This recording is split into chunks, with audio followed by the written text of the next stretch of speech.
Shalom aleichem semuanya. Kembali lagi bersama saya Matthew Albert Christian di video katekese.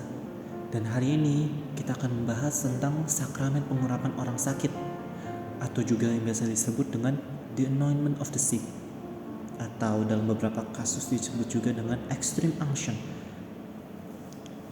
Mari kita langsung masuk saja ke materi. Perasaan sakit tentunya tidak enak.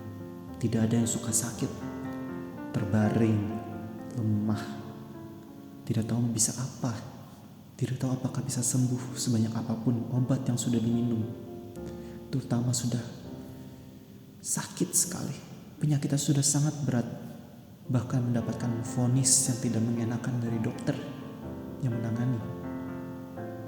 Ada mungkin beberapa dari kita yang mengalami hal seperti itu. Pernahkah Anda semua mengeluh, meratap, atau pasrah menyerah karena penyakit yang Anda derita? Kita perlu belajar dari kitab suci, dari orang-orang dalam perjanjian lama. Bagaimana ketika mereka sakit, mereka memandang kepada Allah, meratap, menangis, berdoa, percaya bahwa Allah akan mengampuni, dan dengan pengampunan tersebut akan membawa keselamatan, yakni penyembuhan. Mengapa harus ada sakramen pengurapan orang sakit? Ya, pertama-tama kita mengikuti Yesus. Yesus peduli pada orang sakit, hatinya tergerak oleh belas kasihan. Misalnya dalam bacaan seperti yang saya tampilkan di sebelah ini. Maka tergeraklah hatinya oleh belas kasihan. Lalu ia mengulurkan tangannya, menjamah orang itu dan berkata kepadanya, "Aku mau, jadilah engkau tahir." Dari Markus bab 1 ayat 41.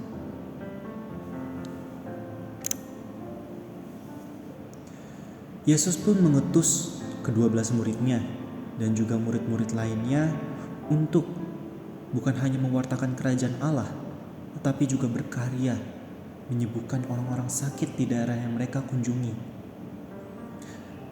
Dan mereka mengusir banyak setan dan mengoles minyak banyak orang sakit dengan minyak dan menyembuhkan mereka. Itu dari Markus 6 ayat 13. Nah, gereja Katolik pun hingga saat ini meneruskan tugas pelayanan itu, mengambil tongkat estafet yang Yesus berikan kepada 12 rasul dan melanjutkannya hingga sekarang melalui sakramen peminyakan atau sakramen pengurapan orang sakit. Nah, salah satu contohnya adalah di kitab suci, di mana saat itu Rasul Yakobus, saudara Yesus, menuliskan kepada jemaat perintah atau aturan atau tata cara untuk mengobati orang sakit sebagaimana ditampilkan dalam bacaan sebelah ini. Kalau ada seorang di antara kamu yang sakit, baiklah ia memanggil para penatua jemaat supaya mereka mendoakan dia serta mengoleskannya dengan minyak dalam nama Tuhan. Dan doa yang lahir dari iman akan menyelamatkan orang sakit itu, dan Tuhan akan membangunkan dia. Dan jika ia telah berbuat dosa, maka dosanya itu akan diampuni. Karena itu, hendaklah kamu saling mengaku dosamu dan saling mendoakan supaya kamu sembuh. Doa orang yang benar, bila dengan yakin didoakan, sangat besar kuasanya. Itu dari surat Yakobus 5 ayat 14 sampai 16. Nah, berikut ini adalah unsur-unsur yang ada di dalam sakramen pengurapan orang sakit. Yang pertama adalah minyak yang terbuat dari minyak zaitun dan diberkati pada misa Krisma sesaat sebelum misa Trihari Suci. Nama minyak ini adalah Oleum Infirmorum, dan jangan tertukar dengan minyak Krisma atau minyak baptis yang sama-sama diberkati pada misa Krisma tersebut. Para imam atau uskup sebisa mungkin menggunakan minyak ini saat mengurapi orang sakit, kecuali dalam keadaan darurat di mana tidak tersedia minyak ini. Imam boleh memberkati minyak nabati sejenisnya dalam doa sebelum dia melayankan sakramen ini. Dan forma dari sakramen ini adalah doa, rumusan doa yang dibacakan oleh imam ketika ia hendak mengoleskan minyak kepada orang sakit. Maka formanya adalah doa dan pelayanannya adalah imam atau uskup. Orang awam tidak boleh, diakon tidak boleh, bruder suster tidak boleh. Hanya imam atau uskup yang mendapatkan tahbisan imamat dan episkopal. Nah, pernyakan ini dilakukan dengan suatu rumusan ibadat di mana minyak kemudian dioleskan di kepala atau di dahi dengan memeluk tanda salib dan di kedua tangan, atau dalam tradisi ortodoks gereja-gereja timur itu juga dioleskan pada bagian tubuh lainnya, terutama yang mengalami sakit. Buah-buah dari sakramen pengurapan orang sakit menurut Katekismus Gereja Katolik nomor 1532. Yang pertama adalah persatuan orang yang sakit dengan sengsara Yesus di kayu salib demi keselamatannya sendiri dan demi keselamatan gereja.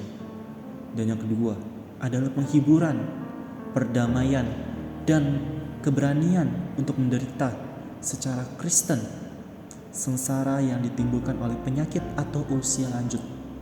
Nah, di poin yang kedua ini juga ditegaskan bahwa yang menerima sakramen pengurapan orang sakit ini adalah orang yang sakit berat dalam ancaman maut atau orang-orang lansia yang sedang menanti kapan mereka kembali ke sisi Bapa. Nah, nomor 3 kemudian adalah pengampunan dosa. Apabila orang sakit tidak dapat menerimanya melalui sakramen pengakuan.